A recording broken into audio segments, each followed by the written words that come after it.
है हमारा सोशलिस्ट, समाजवाद। देखिए,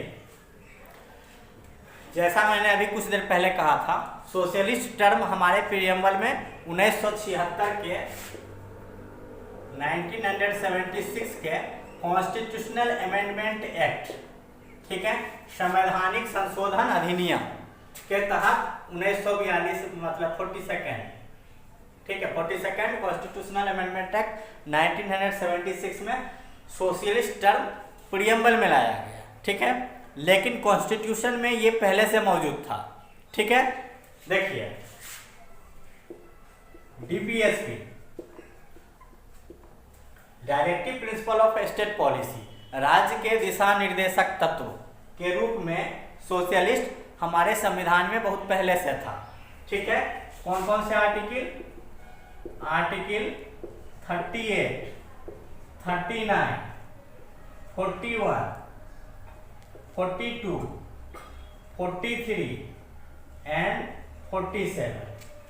इसी अनुच्छेद में, ठीक है, 38, 39, 41, 42, 43 और 47, इन अनुच्छेदों में सोशलिस्ट टर्म, ठीक है, को रिफ्लेक्ट करता है। ये आर्टिकल जो है सो हमारा सोशलिस्ट नेचर को रिफ्लेक्ट करता है इंडिया के, ठीक है। तो हमारे संविधान में पहले से था directive principle of state policy के रूप में, लेकिन प्रीएम्बल में 42nd अमेंडमेंट एक्ट 1976 के थ्रू लाया गया, इंट्रोड्यूस किया गया, ठीक है। और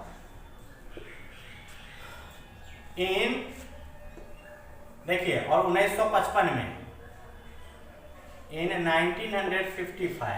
1955 में कांग्रेस ने एक रिजोल्यूशन लाके, ठीक है, आबादी सेशन, आबादी कहाँ पे है? आबादी एक जगह है, ठीक है, तमिलनाडु के सब अर्बन एरिया में, ठीक है, ठीक है, चेन्नई के समीप, ठीक है, वहाँ पे एक सेशन को संबोधित किया गया और ऐसा प्रस्ताव रखा गया कि भारत को सोशलिस्ट नेशन के रूप में स्थान मिले, ठीक है, भारत को रिफ्लेक्ट किया जाना चाहिए, मतलब भारत को सोशलिस्ट इकोनॉमी अपनाना चाहिए, ठीक है, ऐसा विचार था। तो इन 1955 इन आबादी सेशन, ठीक है, आबादी कहाँ पे है? नियर चेन्नई, ठीक है, आबादी सेशन, द कांग्रेस पार्टी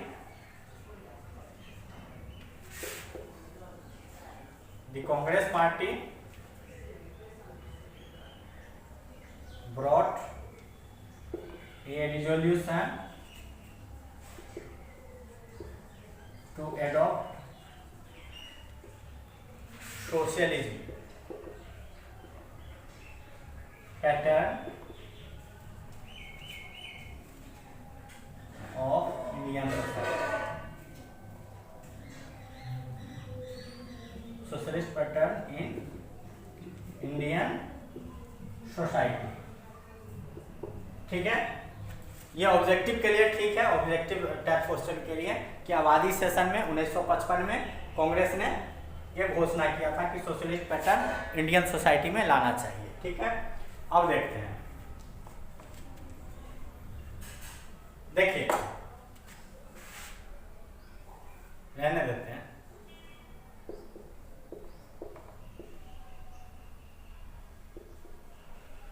देखिए, अब आर्टिकल डीपीएसपी का आर्टिकल जो है 38, 39, 41, 42, 43 और 47, ये कैसे सोशलिस्ट नेचर को रिफ्लेक्ट करता है, इसको मैं एक के बाद एक बता देता हूँ, ठीक है। आर्टिकल 38, अनुच्छेद 38 ये कहता है, ठीक है, कि गवर्नमेंट को वेलफेयर का कार्य करना चाहिए, ठीक है, राज्य के दिशा निर्देशक तत्व हुआ।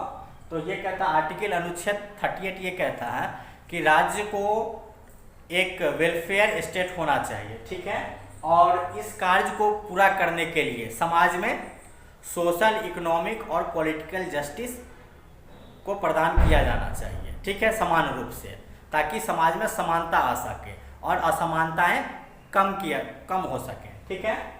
आर्टिकल 39 कहता है, ठीक है, कि राज्य को ऐसे प्रावधान बनाने चाहिए, ठीक है, स्टेट शैल, यहाँ पे मैं लिख रहा हूँ, state shall make provisions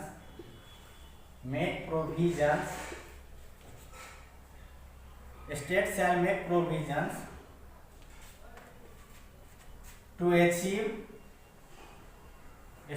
shall make provisions to achieve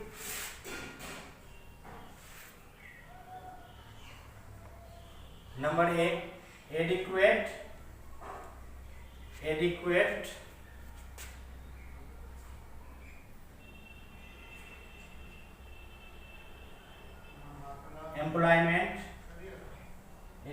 employment and opportunity, ठीक है, adequate employment and opportunity, equal pay for equal work,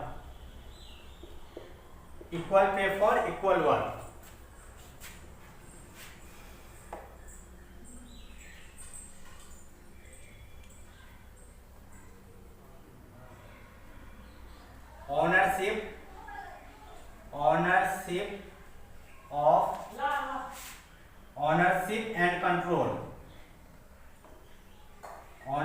and control of material resources,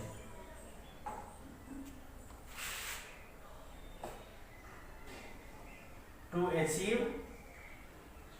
achieve common गोल, ठीक है। आर्टिकल 39 के अंतर्गत एवॉइड कंसंट्रेशन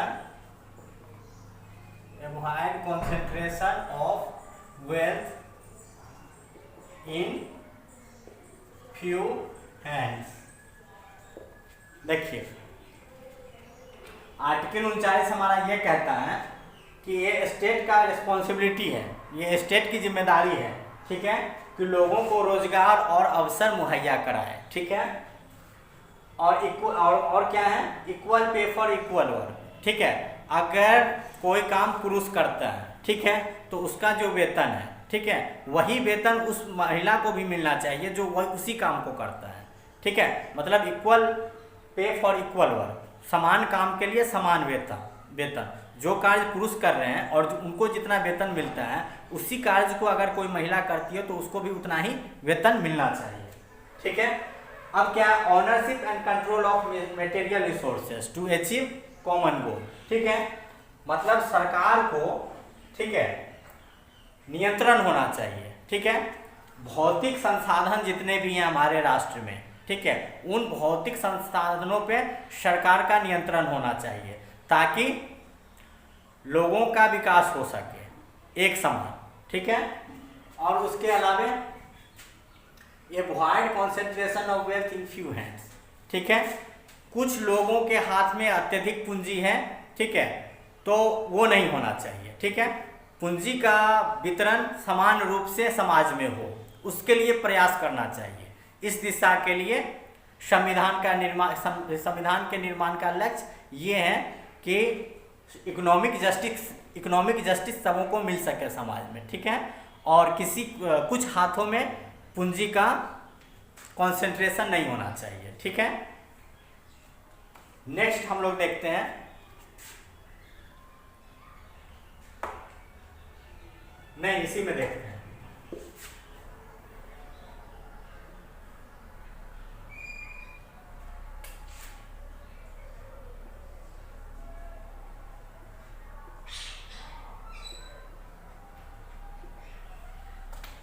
अब देखिए article 39 हो गया।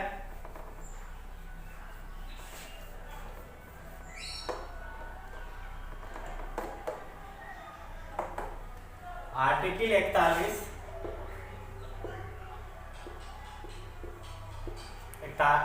41 ये कहता है कि right to work to education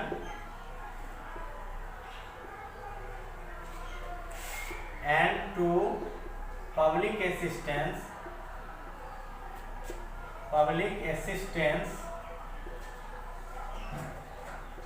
in the case of unemployment,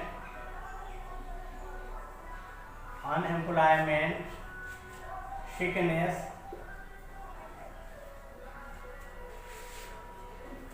old age and disability। देखिए आर्टिकल 41 जो हमारा ये है बीपीएसपी का है, राज्य के दिशा निर्देशक तत्व, जो कि समाजवाद से रिलेटेड है। ये कहता है कि राइट टू वर्क, ठीक है, काम का अधिकार होना चाहिए लोगों के पास, लोगों को काम का अधिकार है, ठीक है, एजुकेशन का अधिकार है, क्योंकि शिक्षित रहेंगे तो कार्य करेंगे, ठीक है। और पब्लिक असिस्टेंस, ठीक है, पब्लिक सहायता, ठीक है, किस सेंस में कि बेरोजगार अगर कोई है, ठीक है, या कोई बीमार है, या फिर ओल्ड एज में, ठीक है, मान लो मतलब पूरी जवानी काम की और बुढ़ापे में प्राइवेट वर्क है, पेंशन विधि है नहीं, ठीक है, तो क्या करेगा, ओल्ड एज में पब्लिक असिस्टेंस की आवश्यकता होती है, ठीक है, वो प्रोवाइड करेगा। या फिर अगर हम सक्षम नहीं है काम करने में, किसी तरह के अपंगता का शिकार है, ठीक है, अपंगता, ठीक है, तो उसमें भी मदद मिलेगा, ये अधिकार है, ठीक है। उसी तरह आर्टिकल 42 कहेगा, आर्टिकल 42 कहता है, ठीक है,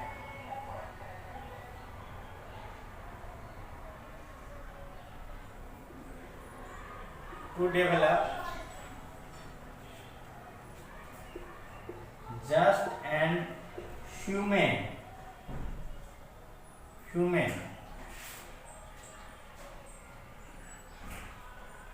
environment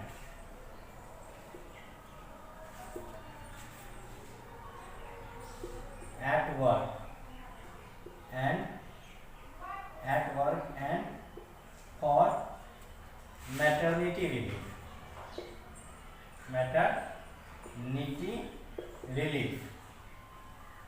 देखिए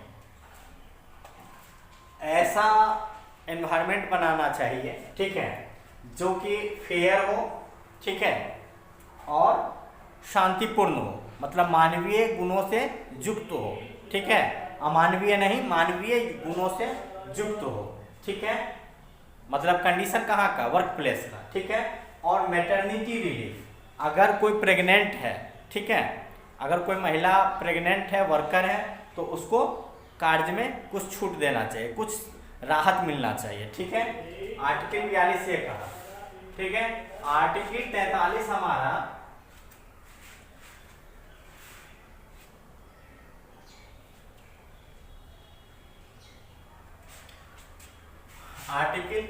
हमारा ये कहता है, आर्टिकल 43, ठीक है, कि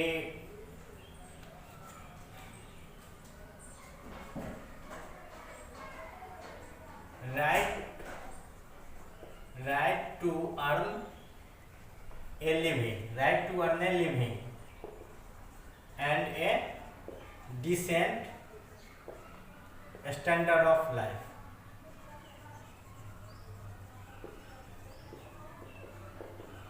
आर्टिकल 43 हमारा कहता है कि सबको काम करके अपना जीविकोपार्जन करने का अधिकार है, ठीक है, और जीविकोपार्जन करके एक अच्छी जिंदगी, ठीक है, एक स्टैंडर्ड जिंदगी जीने का अधिकार है, ठीक है। और 43 हो गया। अब आर्टिकल 47 देखें। आर्टिकल 47 कहता है to raise the level of nutrition and standard of life, standard of living and public health and improvement in public health. देखिए आर्टिकल 47 कहता है कि न्यूट्रिशनल लेवल जो है, ठीक है, वो उसका उत्पादन बढ़ाना चाहिए, ठीक है। अब जैसे पल्स है, दलहन है, पल्स है, मीट है, हमारे शरीर को किसकी आवश्यकता है? प्रोटीन की, क्योंकि प्रोटीन क्या है? Building blocks of the body, ठीक है। तो हमारे शरीर को और जितने भी मजदूर वर्ग को क्या है? ज़्यादा से ज़्यादा न्यूट्रिशन की आवश्यकता है, प्रोटीन की आवश्यकता खास करके है, ठीक है। तो प्रोटीन वगैरह लेवल ऑफ न्यूट्रिशन बढ़ाने के लिए टू रेज द प्रोडक्शन, ठीक है, तो वो बढ़ेगा। और उसका जरूरत कैसे पूरा होगा? मीट अधिक से अधिक उत्पादन कैसे हो, ठीक है, उस पर विचार करना, उस पर काम करना, ताकि लोगों का स्टैंडर्ड ऑफ लिविंग, ठीक है, जो मिनिमम न्यूट्रिशनल नेसेसिटी है, ठीक है, उसको पूरा किया जा सके, ठीक है, ताकि स्टैंडर्ड ऑफ लिविंग जो है सो वो बढ़ेगा, ठीक है। और इम्प्रूवमेंट किसमें होगा? पब्लिक हेल्थ में इम्प्रूवमेंट होगा, ठीक है। तो ये सब जो है राज्य के दिशा निर्देशक तत्व हैं। ये सब किसके लिए हैं? ये सब सरकार के लिए है कि सरकार को कैसा होना चाहिए, कैसा पॉलिसी निर्माण करना चाहिए, ठीक है, जिससे लोगों का विकास हो, वेलफेयर स्टेट, ठीक है। ये है राज्य के लिए, ठीक है। अब हम लोग देखते हैं आगे इसी में। देखिए, सोशलिज्म भी दो प्रकार का है, ठीक है। हमारे इंडिया में डेमोक्रेटिक सोशलिज्म है, ठीक है, और बाहर चाइना, रसिया वगैरह में, चाइना में खास करके कम्युनिस्टिक सोशलिज्म है, कम्युनिस्टिक सोशलिज्म, ठीक है। तो देखते हैं, देखिए डेमोक्रेटिक सोशलिज्म, और यहाँ कम्युनिस्टिक सोशलिज्म। ये इंडिया में हुआ और ये चाइना में हुआ। देखिए, कम्युनिस्टिक सोशलिज्म में क्या होता है? Nationalisation of means of production as well as means of distribution. ये दोनों क्या होना चाहिए? राष्ट्रीयकरण होना चाहिए। जो भी मीन्स ऑफ प्रोडक्शन है, उत्पादन के जो भी स्रोत हैं, ठीक है, प्लस डिस्ट्रीब्यूशन के, ठीक है, जो भी स्रोत हैं उनका राष्ट्रीयकरण, ठीक है, and abolition of private property और प्राइवेट ओनरशिप, ठीक है। Nationalisation of means of production and distribution and at the same time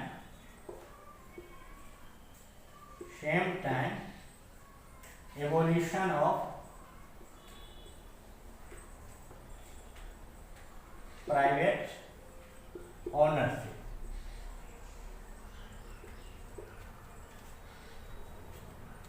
ठीक है। ये हो गया सोशलिज्म, कम्युनिस्टिक सोशलिज्म, ठीक है। मतलब 1980 के दशक तक अगर किसी के यहाँ अगर कम्युनिस्टिक सोशलिज्म है तो क्या करेगा? नया इकोनॉमिक पॉलिसी जो है लिबरलाइजेशन, ग्लोबलाइजेशन और प्राइवेटाइजेशन का, इसके विपरीत चलेगा, ठीक है। वो बाहरी निवेश को बढ़ावा नहीं देगा, हतोत्साहित करेगा, जो कि चाइना का था पहले का, ठीक है। लेकिन 1980 के बाद इसने अपनी पॉलिसियाँ बदल ली, ठीक है। इसलिए आज सबसे ज़्यादा प्रोडक्शन यहाँ पे होता है। क्या किया? अपने को लिबरल बना लिया, ठीक है। शुरुआत में यहाँ पे क्या था? कम्युनिस्टिक सोशलिज्म था। कम्युनिस्टिक सोशलिज्म का मतलब क्या हुआ? Close type of economy. Close type of economy क्या हो गया कि हमारे पास स्वयं का जितना रिसोर्स है उसी का हम बेहतरीन इस्तेमाल करें, ठीक है, और बाहरी निवेश को बढ़ावा न दें, ठीक है। और अगर दे भी तो उतना ही चीज़ों के लिए जितना का मतलब जिसका उत्पादन हम नहीं कर पाते हैं, ठीक है। तो आवश्यकता है तो आवश्यकता की पूर्ति के लिए हम मतलब इंपोर्ट करेंगे, ठीक है। तो रेस्ट्रिक्टेड ट्रेड कहेंगे, ठीक है, रेस्ट्रिक्टेड ट्रेड एंड कॉमर्स। तो ये क्या हो गया? क्लोज टाइप ऑफ इकोनॉमी, ठीक है। मतलब हम कुछ सामान तो लेंगे लेकिन वही लेंगे जिसका हमें ज़रूरत है, जिसका निर्माण हमारे यहाँ नहीं होता है, ठीक है। तो 1980 के बाद क्या किया चाइना? लिबरलाइजेशन का पॉलिसी अपनाया, ठीक है। मतलब विदेशों का जो निवेश है उसको होने दिया, ताकि हमारे पास जो संसाधन है उसका उचित उपयोग किया जा सके। ठीक है, तो विदेशी कंपनियां वहां गई, ठीक है, वहां पे रिसोर्स काफ़ी था हर क्षेत्र में, ठीक है, और इंडिया से कई गुना बड़ा भी है एरिया में, ठीक है, तो उसके पास रिसोर्स काफ़ी था और उसके रिसोर्स के दोहन के लिए वहाँ पे इंडस्ट्रीज आई, ठीक है, तब चाइना वर्ल्ड पावर बना। ठीक है, तो 1980 के पहले ये क्या था, क्लोज टाइप ऑफ इकोनॉमी था। ठीक है, सोशल कम्युनिस्टिक सोशलिज्म होते हुए भी ये क्लोज ये था और रेस्ट्रिक्टेड ट्रेड एंड कॉमर्स था। ठीक है, अब हम लोग देखते हैं डेमोक्रेटिक सोशलिज्म जो इंडिया ने फॉलो किया। डेमोक्रेटिक सोशलिज्म का मतलब क्या हो गया, मतलब ये हो गया कि private ownership as well as public ownership will coexist together, मतलब प्राइवेट ओनरशिप को भी बढ़ावा मिलेगा और पब्लिक ओनरशिप को भी बढ़ावा, मतलब state ownership as well as private ownership दोनों को बढ़ावा मिलेगा, मतलब mixed type of economy, mixed type of economy.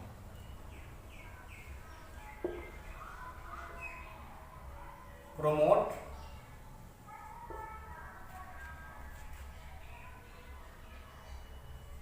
state ownership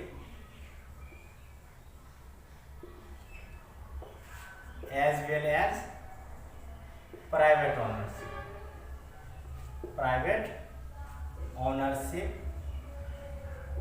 of the means of production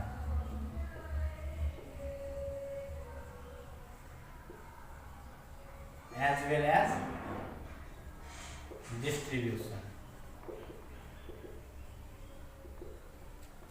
देखिए मिक्स्ड इकोनॉमी में क्या होगा, promotion of to promote state ownership as well as private ownership of means of production as well as distribution. ठीक है, जो भी means of production होगा उसको स्टेट भी ओनरशिप में रखेगा, ठीक है, यानी पब्लिक ओनरशिप भी होगा और प्राइवेट ओनरशिप भी होगा। ठीक है, देखिए भारत ने आज़ादी के बाद मिक्स्ड इकोनॉमी इसलिए अपनाया, ठीक है, क्योंकि देश में गरीबी थी, ठीक है, और कुछ लोगों के पास पूंजी भी था, ठीक है, और ज़्यादातर लोग गरीब थे। तो इसका मुख्य कारण यह था, ठीक है, कि जिनके पास पूंजी है वो भी उत्पादन करेंगे, ठीक है, और सरकार के पास भी जितना संसाधन है वो भी उत्पादन करेगा, ठीक है, लेकिन बंटवारा हो जाएगा। ठीक है, किस चीज़ का, किस किस क्षेत्र में स्टेट ओनरशिप होगा, मतलब नेशनलाइजेशन होगा, और किस किस चीज़ को प्राइवेट हाथों में छोड़ दिया जाएगा। ठीक है, तो जो भी सेक्टर, ठीक है, पब्लिक इम्पोर्टेंस का था और सिक्योरिटी से रिलेटेड था, ठीक है, उसको सरकार ने अपने अधीन रखा, ठीक है, और जो जरूरत का नहीं था उसको प्राइवेट हाथों में छोड़ दिया। ठीक है, जैसे, ठीक है, पब्लिक ओनरशिप या स्टेट ओनरशिप कह सकते हैं इसको, ठीक है, इंश्योरेंस, बैंकिंग, डिफेंस, कम्युनिकेशन, ठीक है, और मेडिकल फार्मास्यूटिकल सेक्टर था, तो कुछ गवर्नमेंट भी उत्पादन करता था और कुछ मतलब प्राइवेट कंपनियां भी करती थी फार्मास्यूटिकल में। ठीक है, दोनों लोग था। ठीक है, तो ये सब क्षेत्र थे गवर्नमेंट के द्वारा, ठीक है, हैप्पी इंडस्ट्रीज थे गवर्नमेंट के अंतर्गत थे और कुछ प्राइवेट को भी दे दिया गया। ठीक है, तो इस तरीके से था। ठीक है, अब हम लोग देखते हैं इसमें, लेकिन भारत का जो ये डेफिनेशन है डेमोक्रेटिक सोशलिज्म का, ये बदल गया। New economic policy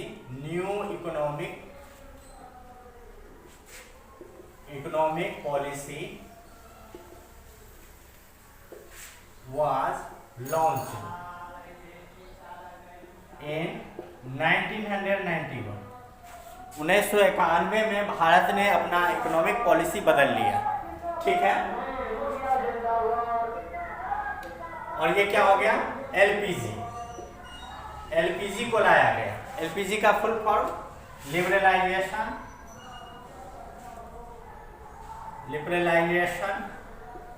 privatisation and globalisation, privatisation, liberalisation, privatisation and globalisation. 1991 में जब इंडिया इकोनॉमिक क्राइसिस से गुजर रहा था, ठीक है, और रुपए का भाव निरंतर गिरते जा रहा था, ठीक है, तो 1991 में भारत ने अपनी इकोनॉमिक पॉलिसी बदली, ठीक है। तो इसके अंतर्गत क्या हुआ, ठीक है, वो देखिए। पहले रेस्ट्रिक्टेड था इंडिया का जो ये था, मतलब ट्रेड एंड कॉमर्स, वो क्या था, रेस्ट्रिक्टेड था। हम जितना चीज़ों का उत्पादन करते थे, नहीं किए तो बाहर से ले लेते थे, ठीक है। तो यहाँ पे क्या हुआ और क्या था, स्टेट ओनरशिप में हम बहुत सारे सेक्टर में प्रोडक्शन करते थे, जैसे कम्युनिकेशन में, जैसे कम्युनिकेशन था, फार्मा था, ठीक है, कम्युनिकेशन, फार्मा और भी बहुत सारा सेक्टर था जिसमें गवर्नमेंट का हिस्सेदारी अधिक था, ठीक है, प्राइवेट को जगह नहीं दिया गया। तो लिबरलाइजेशन के बाद क्या हो गया, जब इंडिया आईएमएफ के पास गया लोन लेने के लिए, ठीक है, इंटरनेशनल मॉनेटरी फंड के पास, जो कि इकोनॉमिक क्राइसिस से गुजर रहा था, तो भारत के सामने आईएमएफ ने ये मुद्दा रखा कि ठीक है, हम आपको हेल्प करेंगे, इस क्राइसिस से आपको बाहर निकालेंगे, लेकिन आपको ये पॉलिसी, अपना जो इकोनॉमिक पॉलिसी है उसको बदलना होगा। आपको लिबरल पॉलिसी, प्राइवेटाइजेशन और ग्लोबलाइजेशन को बढ़ावा देना होगा। मतलब आपको अपना बाजार, आपको अपना मार्केट विदेशी निवेशकों के लिए खोलना होगा, ताकि विदेशी कंपनियां आके भारत में इन्वेस्टमेंट कर सकें, ठीक है, और प्रॉफिट यहाँ से लेके वहाँ जा सके, लेकिन बदले में रोजगार तो यहाँ सृजन होगा ही, ठीक है, और हुआ ही, ठीक है। तो ये था। तो इसमें क्या किया गया, ये जो क्लोज्ड था, जैसे कम्युनिकेशन गवर्नमेंट ने प्राइवेट को नहीं दिया था, ठीक है, तो 1991 के बाद धीरे धीरे देने लगा। कैसे, जैसे मान लीजिए कि 1950 में 100% था पब्लिक ओनरशिप, ठीक है। उसी तरह फार्मा में भी मान लें, ठीक है। तो पोस्ट 1991 के बाद क्या करना शुरू कर दी, प्राइवेटाइजेशन, यानी स्टेट ओनरशिप खत्म करने लगी। तो क्या कर, रेलवे भी था, फार्मा, रेलवे और भी बहुत सारे सेक्टर थे, ठीक है। तो क्या करने लगा, जैसे गवर्नमेंट का हिस्सेदारी 100% है, तो स्टेक बेचने लगी। कैसे, 20%, सपोज कीजिए 2000 में कहें कि 80% गवर्नमेंट का स्टेक रहेगा, जहां 100% था 20% क्या कि स्टेक हटा ली, प्राइवेट कर दी, प्राइवेटाइजेशन।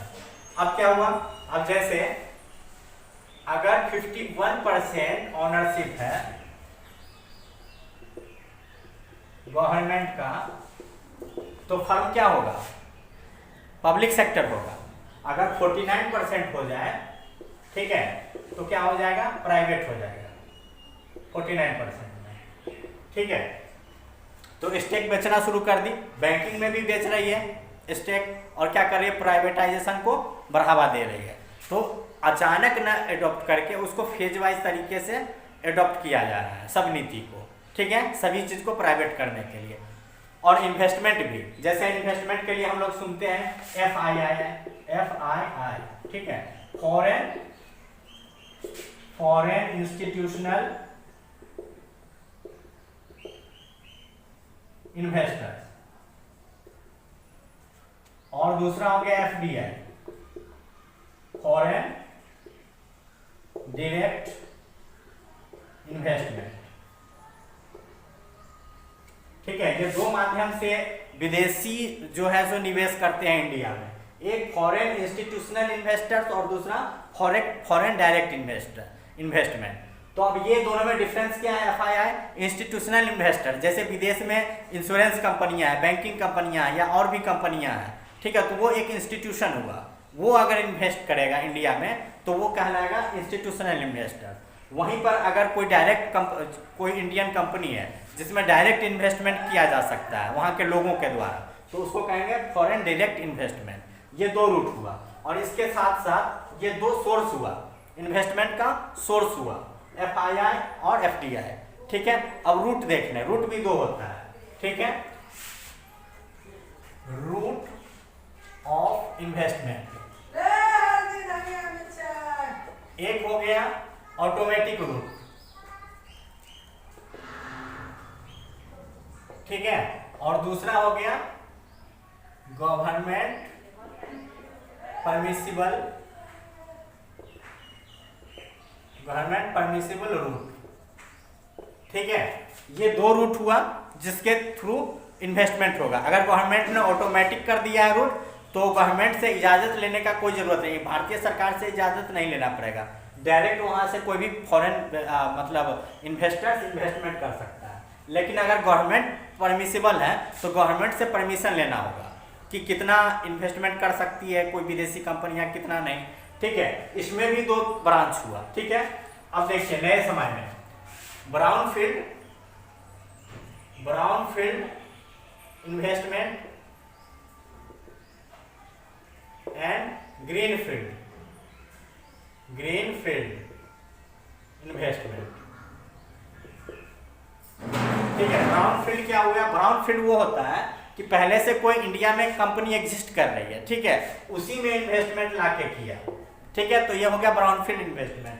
और ग्रीनफील्ड इन्वेस्टमेंट वो हुआ कि पहले कोई कंपनियां नहीं थी, एकदम शुरू से, ठीक है, एकदम शुरू से इन्वेस्टमेंट करना शुरू की और प्रोडक्शन और उसके बाद डिस्ट्रीब्यूशन का काम शुरू की, एकदम शुरू से, इनिशियल स्टेज से।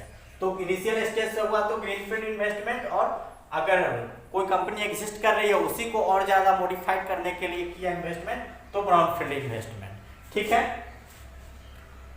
तो ये इकोनॉमिक्स का चीज़ है, जब हम लोग इकोनॉमिक्स पढ़ेंगे, ठीक है, तो मैं डिटेल में इस पे जाऊंगा, ठीक है।